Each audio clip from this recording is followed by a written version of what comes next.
Lorsqu'on parle de tueurs en série, il serait faux de croire que ce phénomène ne touche que les États-Unis.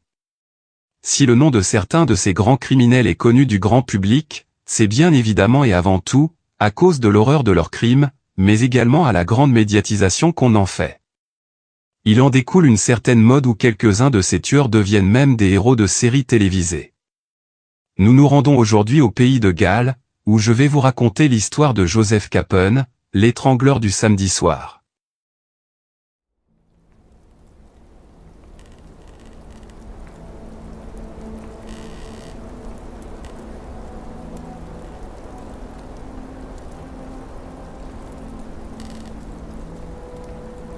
En juin 2002, une correspondance a été établie dans la base de données ADN de la police du sud du pays de Galles.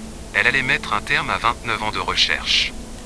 Les enquêteurs de l'équipe de Landarcy avaient enfin démasqué celui qu'on surnommait l'étrangleur du samedi soir, un homme soupçonné d'avoir commis les viols et les meurtres de 3 jeunes femmes. L'histoire du tueur de Landarcy a débuté en juillet 1973, avec la mort d'une jeune autostoppeuse, Sandra Newton. Jusqu'alors ce crime est resté non résolu, tout comme 2 autres meurtres survenus en septembre 1973.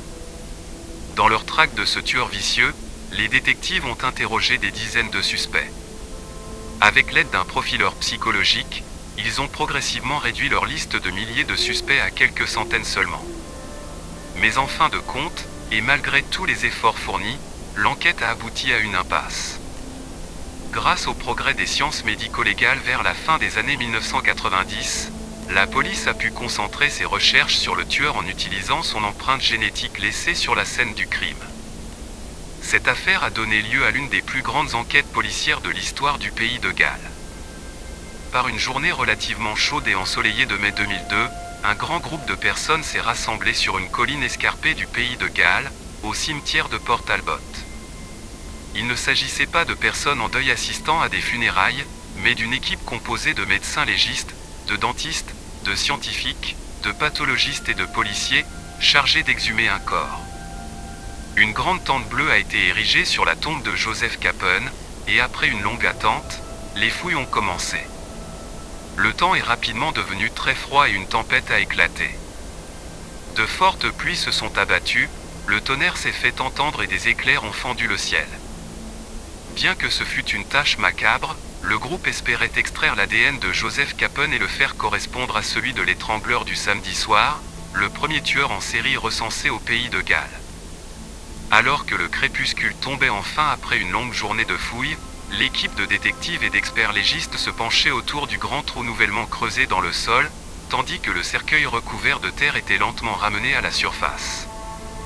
Alors que des éclairs inquiétants déchiraient le ciel, un gros coup de tonnerre se fit entendre, ce qui fit dire à une personne présente sur les lieux, « Nous venons de déterrer le mal à nouveau ». En septembre 1973, 2 jeunes amis, Geraldine Hughes 16 ans, et sa meilleure amie Pauline Floyd, se rencontrent dans la célèbre discothèque Top Rank de Swansea, au sud du pays de Galles. Au son des chansons de Marc Bolan, la piste de danse est bondée. À l'étage supérieur, devant de nombreux spectateurs, Roger Moore joue James Bond, dans le film Vivre et laisser mourir. Connue simplement sous le nom de Rank, cette discothèque est le lieu le plus populaire pour les jeunes de l'époque, l'une des discothèques les plus huppées du sud du pays de Galles, qui attire des foules immenses à des kilomètres à la ronde. Mais ce soir-là, le samedi 15 septembre, parmi tous ceux qui s'amusaient et dansaient au Rank, se trouvait un homme qui avait de bien morbides pensées. Avec ses cheveux mi-longs et ses favoris, on était loin d'imaginer que sous cette apparence plutôt banale, se cachait un prédateur sexuel et un futur tueur en série. Comment pouvait-on s'imaginer qu'il allait devenir le premier serial killer du pays de Galles? À l'affût dans un coin de la discothèque, le jeune homme a rapidement repéré Géraldine, une adolescente pétillante qui portait une mini-robe blanche et riait fort, et son amie Pauline, une fille tranquille d'à peine 1,60 m, qui aimait porter des bagues aux doigts et du vernis à ongles verts. Les 2 jeunes filles vivaient à 11 km de là, dans les villages voisins de Landarcy et Skewen. Le retour vers leur domicile n'était pas de tout repos. Il n'y avait pas de bus à 1 h du matin, heure de fermeture de la discothèque, et les taxis étaient un luxe coûteux. Peu de gens avaient une voiture à l'époque. Pauline et Géraldine travaillaient toutes les deux dans une usine de couture et gagnaient 16 livres par semaine. À l'époque, un taxi coûtait 4 livres. Pour se rendre à destination, les jeunes filles faisaient régulièrement de l'autostop, comme beaucoup d'autres. Alors que les deux adolescentes s'abritaient à un arrêt de bus pour éviter la pluie battante, à quelques centaines de mètres du club, un automobiliste du nom de Philippe O'Connor a vu une voiture blanche faire un écart sur le côté de la route et prendre les filles. Alors qu'il était arrêté à un feu rouge, la voiture blanche s'est approchée et s'est arrêtée à sa hauteur. Il a jeté un coup d'œil et a vu les deux filles sur le siège avant en train de discuter avec le chauffeur. Il a partiellement vu l'homme, le décrivant avec des cheveux touffus et une moustache. Malheureusement, la majeure partie de son visage est restée cachée par les filles. Les deux amies ne rentrèrent jamais chez elles, et ce fut la dernière fois qu'on les vit vivantes. Le lendemain matin, vers 10 heures, un retraité qui marchait dans un bosquet près de Landarcy tombe sur le corps de Pauline Floyd. Elle est retrouvée allongée face contre terre, ses bottes noires à semelles compensées posées à côté d'elle. Avec une corde de 5 pieds de long enroulée autour de son cou à plusieurs reprises, il semble qu'elle ait été étranglée. Mais son meurtrier l'avait également frappée à la tête, ses vêtements étant fortement tachés de sang. À une cinquantaine de mètres de là, le corps de Géraldine est découvert près de la route principale de Jersey Marine. Comme sa meilleure amie, elle aussi a été frappée à la tête et étranglée avec une corde. Bien que les filles, toutes deux vierges au moment de leur mort, aient été retrouvées entièrement habillées, les examens post-mortem ont révélé qu'elles avaient été violées. Après les viols, le tueur avait permis à chaque fille de se rhabiller. Les enquêteurs ont déduit cela, lorsqu'ils ont découvert que les pieds des deux victimes étaient sales à l'intérieur de leur collant, à cause du sol terreux. Le bosquet où les corps ont été retrouvés était un raccourci entre la route principale et la maison de Pauline, où les deux filles avaient prévu de passer la nuit. Comment les deux filles se sont retrouvées dans ce bosquet plongé dans le noir complet avec un inconnu, et comment cet inconnu a réussi à contrôler les deux jeunes filles? La réponse à cette question ne sera peut-être jamais connue. Les deux adolescentes avaient été emmenées dans cette forêt, brutalisées, puis assassinées et finalement jetées comme de simples déchets. Elles qui respiraient la joie de vivre et commençaient à peine leur vie, ne méritaient vraiment pas une fin aussi brutale et violente. Une vaste enquête policière pour meurtre a été lancée, et une équipe de plus de 150 détectives a été rapidement constituée. Il s'agissait de la plus grande enquête pour meurtre de l'histoire du pays de Galles. La scène du crime à Landarcy se trouve au centre de la zone industrielle très peuplée du sud du pays de Galles. Le paysage est dominé par des aciéries, des raffineries de pétrole et des quais en eau profonde. Depuis le lieu du crime, les principales villes de Swansea, Port Talbot et Neath sont facilement accessibles et distantes seulement de quelques minutes. La police a appris par des automobilistes de passage qu'une voiture blanche, bientôt identifiée comme une Austin 1100, avait été aperçue garée à l'entrée du bosquet entre 1h45 et 2h15 ce dimanche matin. Il s'agissait probablement de la voiture du tueur, mais aucun des témoins oculaires n'avait vu la plaque d'immatriculation. Un lien potentiel existait entre ce véhicule et un autre meurtre survenu 3 mois plus tôt. Le 15 juillet 1973, Sandra Newton, une autostoppeuse de 16 ans, a été retrouvée assassinée, son corps abandonné près d'une mine de charbon désaffectée. Comme les autres victimes, Sandra avait été violée et étranglée, le tueur ayant arraché l'ourlet de sa jupe en mousseline pour l'étrangler. Elle a été vue pour la dernière fois alors qu'elle rentrait chez elle, après une soirée dans une boîte de nuit du village voisin de Brighton Ferry. Des enquêtes ultérieures ont révélé qu'une Austin 1100 se trouvait dans la région au moment du meurtre. Les journaux ont rapidement donné un surnom sensationnaliste au tueur, l'appelant l'étrangleur du samedi soir.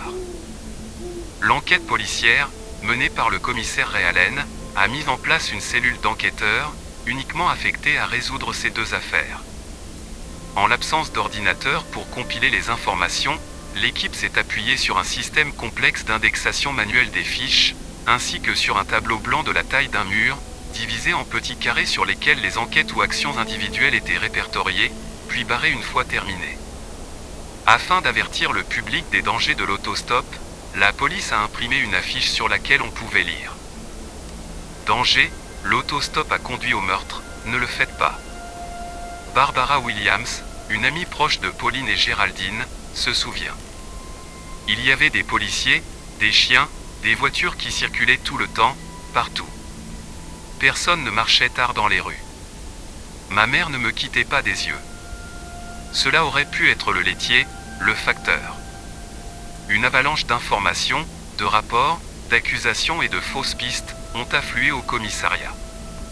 En conséquence, l'enquête s'est rapidement retrouvée noyée sous les nombreux documents. La piste la plus solide restant toujours celle donnée par les témoins oculaires qui avaient permis d'identifier le type de voiture vue sur la scène du crime, une Austin 1100 blanche. La recherche du propriétaire de la voiture suspecte s'est révélée à la fois laborieuse et longue. En 1973, les voitures sont encore enregistrées dans les bureaux des impôts locaux, et bien que l'équipe ait obtenu une liste des propriétaires d'Austin 1100, elle a dû éplucher les registres de chaque bureau. Les enquêteurs se sont retrouvés avec une liste de plus de 11 000 Austin 1100 blanches. De nombreux conducteurs figurant sur cette liste ont été visités. Afin d'être écarté de la liste des suspects, chaque propriétaire devait justifier son emploi du temps le soir des meurtres. L'alibi était ensuite vérifié et devait être confirmé par une autre personne. Pour rajouter à la tragédie de cette affaire, on sait maintenant de façon officielle que la police de l'époque, dans le cadre de l'enquête sur les voitures Austin 1100, a visité le propriétaire qui portait le numéro 200 sur la liste. Ce propriétaire s'appelait Joseph Capen. Les policiers ne le savaient pas, mais il se trouvait en face du meurtrier. Comment cela était-il possible ? Comment cette erreur impardonnable des services de police s'est-elle produite ? Plusieurs facteurs expliquent ce gros ratage. Lorsque les policiers sont arrivés chez Joseph Capen, ils ont remarqué que sa voiture était posée sur des cales, ses roues déposées dans l'herbe. Joseph Capen leur a simplement déclaré que sa voiture n'était pas en état de rouler, et de ce fait il lui était impossible d'être sur les lieux du crime. Il a ensuite affirmé que le soir du meurtre, il s'était rendu dans la ville voisine pour danser. Ce faux alibi a été confirmé par sa femme. Les deux policiers, pas très malins en la circonstance, sont repartis sans rien vérifier. Tout simplement inacceptable. Et malheureusement, un autre élément allait encore accentuer ce sentiment d'incapacité des autorités. Quelques jours plus tard, Joseph Capen s'est fait contrôler au volant de son Austin 1100, lors d'un contrôle de police. Alors que son alibi reposait sur le non-fonctionnement de sa voiture, les policiers l'ont simplement laissé passer. Les divers services n'étant pas informatisés, les enquêteurs n'ont absolument rien remarqué. Dans le cadre de l'enquête, la police a interrogé des ouvriers qui étaient en train de terminer la construction de l'autoroute M4, ainsi que des employés de la scierie de Port Talbot, qui comptaient quelques 13 000 hommes. Dans le même temps, les enquêteurs ont pris connaissance d'une troisième affaire, qui présentait des similitudes frappantes avec les meurtres de l'an Darcy. La mort de Sandra Newton s'est produite quelques mois plus tôt. À l'époque, son petit ami, qui était marié, avait avoué qu'ils avaient quitté la boîte de nuit ensemble, et qu'ils avaient eu un rapport sexuel à l'arrière d'une camionnette abandonnée. Il a déclaré à la police qu'il avait ensuite laissé Sandra sur le bord de la route, et qu'il était rentré chez lui dans la direction opposée. C'était la dernière fois qu'il l'avait vue. Le petit ami n'avait pas de permis, et n'avait jamais possédé de voiture, alors que le corps de Sandra a été retrouvé à des kilomètres de là. On ne pouvait pas définitivement l'écarter de la liste des suspects, mais pour la police il était probablement innocent. À la cellule des enquêteurs on ne faisait pas beaucoup de progrès. En compilant des fiches avec des catégories comme psychopathe, médium, rumeur ou acte suspect, on arrivait au total faramineux de 35 000 fiches. Au milieu de l'année 1974, l'enquête est à court de pistes crédibles, et peu de temps après elle est finalement close. L'étrangleur du samedi soir a échappé à la justice. Cependant, la douleur des familles des victimes n'a jamais disparu. Pour le 3e anniversaire des meurtres, Jean Hughes, la mère de Géraldine, a organisé une marche de protestation avec 50 de ses collègues de l'usine de couture, jusqu'au 10 Downing Street. Le groupe s'est rassemblé devant le personnel du 10 Downing Street, avec leur banderole faite main proclamant « Rétablissez la pendaison ». Jean a posé pour les photographes en tenant sa pétition de 9000 signatures et a déclaré « Je ne peux pas accepter ce qui est arrivé à Géraldine. Cela m'a laissé très amer. Si jamais ils attrapent le responsable, ils devraient le pendre. Je veux qu'il ressente ce qu'il a fait subir aux filles. Malheureusement, sa marche est vaine et n'atteint pas son objectif. Le gouvernement britannique est préoccupé par les problèmes comme les conflits sociaux, la crise économique et les syndicats rebelles. En outre, même s'ils acceptaient de rétablir la peine capitale, dans ce cas précis, il n'y avait personne à pendre. Lorsque l'enquête sur le meurtre de Landarcy a été clôturée, toutes les boîtes de preuves et de déclarations, ainsi qu'une grande partie des vêtements des filles, ont été expédiés au commissariat de police de Sandfields à Port Talbot. Elles y sont restées pendant près de 30 ans. Mais avec le temps, certaines des boîtes ont pris l'humidité, ce qui a gâché les informations qu'elles contenaient. Heureusement, les documents médico-légaux les plus précieux, comme les sous-vêtements des filles, ont été conservés dans des locaux à l'abri de l'humidité. Dans l'intervalle, on apprenait que l'affaire n'était finalement pas totalement close, et qu'il existait toujours un espoir de la résoudre. En 1998, une nouvelle technique ADN a été mise au point. Les vêtements des jeunes filles et des échantillons d'ADN prélevés sur la scène du crime ont été envoyés à un laboratoire de recherche spécialisé à Birmingham pour être analysés. Mais ce nouveau test était un processus long, fastidieux et complexe, qui impliquait de séparer l'ADN des jeunes filles et celui du tueur, qui s'était mélangé dans les échantillons vieux de 25 ans.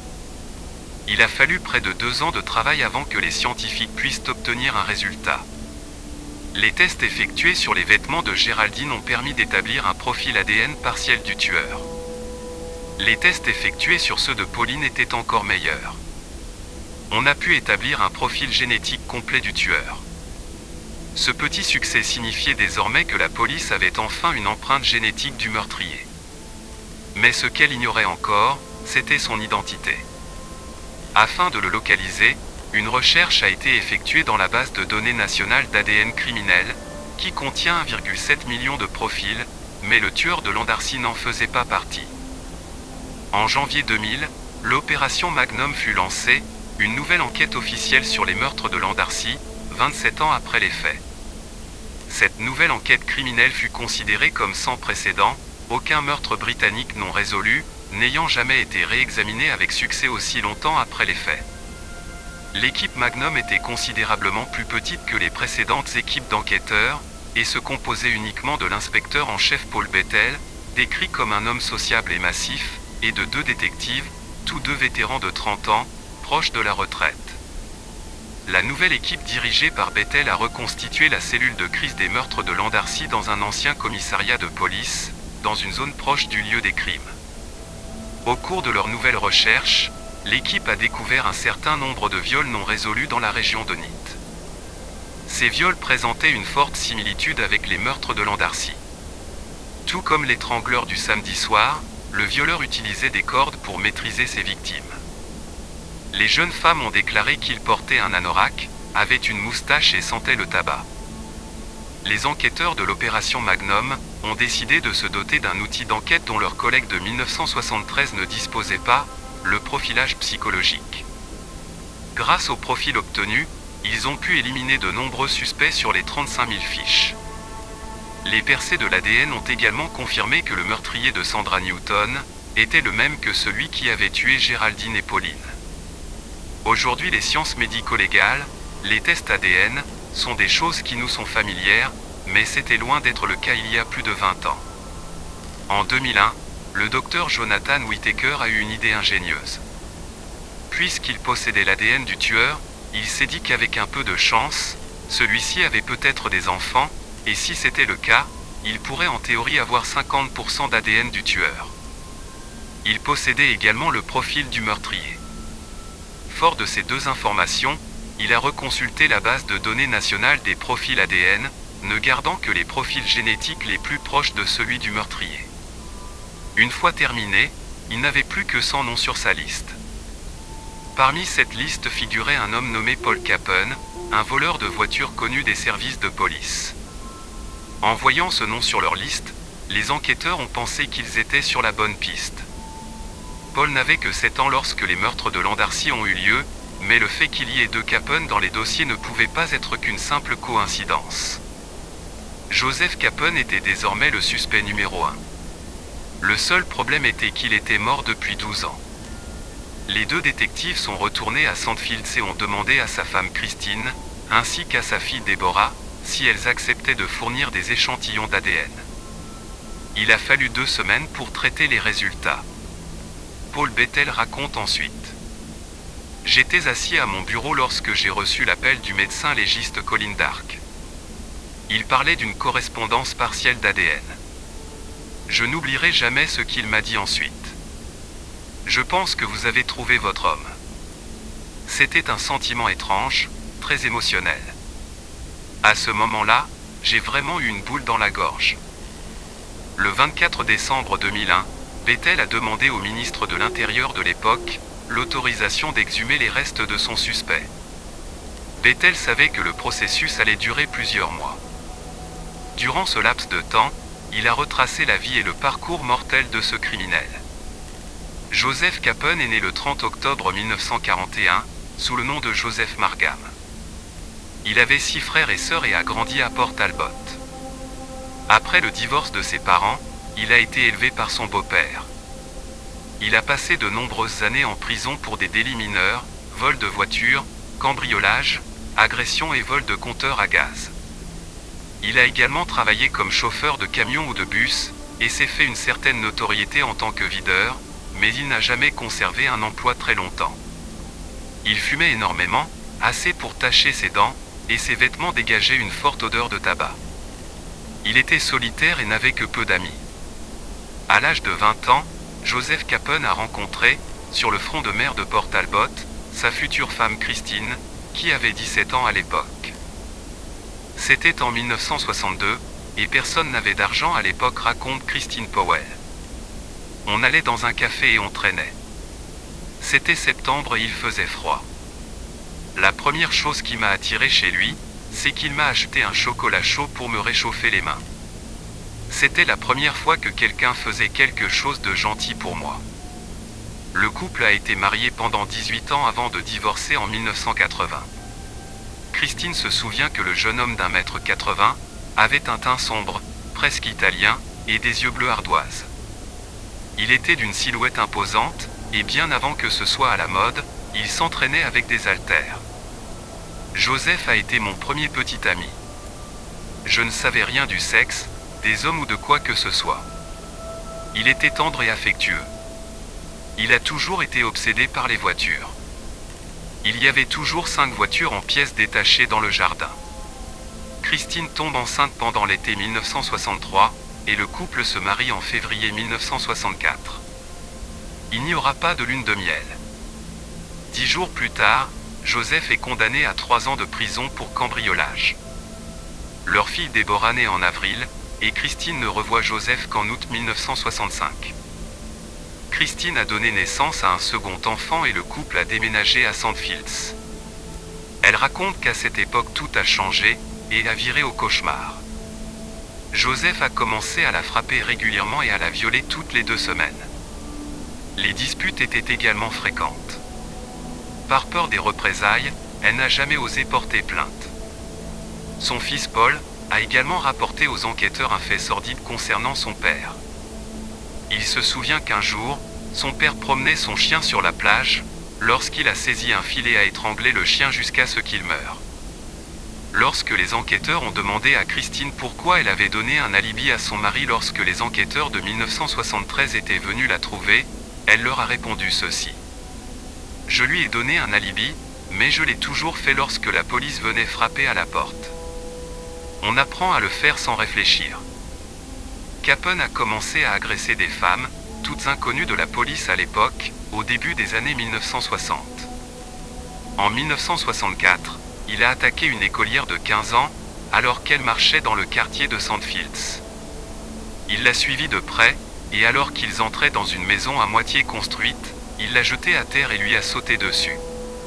Mais lorsque la fille a crié, il s'est relevé et s'est enfui. D'autres incidents impliquant des jeunes filles ont eu lieu. En février 1973, un homme ressemblant à Capone, conduisant une Austin, a pris 2 autostoppeuses près de Nitt. Il les a ensuite agressées et a tenté de les violer, heureusement sans succès. Malheureusement, les 2 filles n'ont jamais porté plainte à l'époque. Après avoir quitté Christine, Joseph s'est lié d'amitié avec Sandra Wyatt, une serveuse locale, et ils se sont installés ensemble dans le lotissement voisin de Baglan. Alors âgé d'une quarantaine d'années, Capone ne sortait presque plus de chez lui. On lui a diagnostiqué un cancer en 1988, et son corps a littéralement dépéri. Lui, autrefois si costaud, se déplaçait maintenant en fauteuil roulant. Il est décédé le 17 juin 1990, à l'âge de 49 ans, sans avoir jamais été traduit en justice pour ses crimes. Le 15 mai 2002, le permis d'exhumer a été délivré, et l'équipe scientifique s'est immédiatement mise au travail. Joseph Capone était enterré dans la tombe familiale en compagnie de son beau-père et de son grand-père.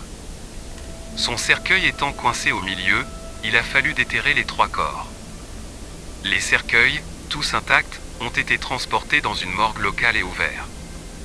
C'est là que Bethel s'est finalement retrouvé face à face avec son principal suspect, quelques 30 ans après les crimes.